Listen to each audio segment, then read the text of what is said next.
We build all of our assessments around what is the medical service that the patient is seeking. So for example, we utilize a battery of assessments for our obsessive compulsive disorder patients, regardless of what level of care that they're in. So if they're coming into our residential care, going all the way down to our intensive outpatient, we've built a battery of assessment that meets those needs.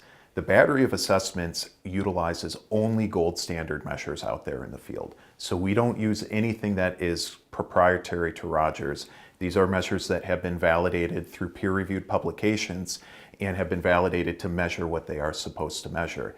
Some examples in the obsessive compulsive disorder line is we utilize the Yale Brown Obsessive Compulsive Disorder Scale.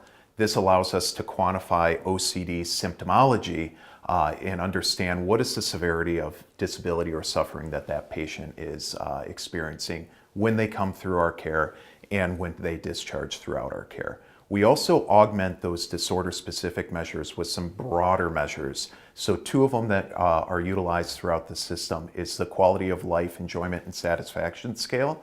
This is one measure that assesses quality of life in an individual in 16 different domains. So how is their social activities? How is the relationship with their family?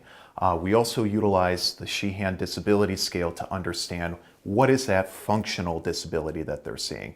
Are they losing days of work due to their disorder? Are they losing time with their family due to this disorder? We utilize a similar strategy for our depressive patients as well. Instead of utilizing a measure such as the Yale Brown Obsessive Compulsive Disorder Scale, we utilize the QIDS, or the Quick Inventory of Depressive Symptomology. This is a gold standard measure that assesses what is depression symptoms in an individual.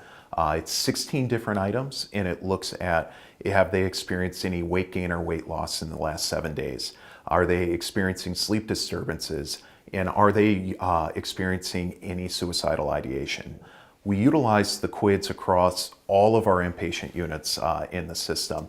We administer it at admission every 4 days as well as discharge. And by having these QIDS scores at those different time points, it's starting to allow us to understand what does length of stay play in terms of overall outcomes. So if we understand if a patient is coming in at a very severe level and they spend 5, 6, 7 days on treatment, what is that decline down throughout the course of their care? It allows us to say, what is that proper dose of length of stay so we get the best amount of outcomes and the best outcome for our patient. So these measures allow us to paint a very robust picture of the patient's symptomology when they come to us, how they go through treatment, as well as what do they look like as they are discharging from our care.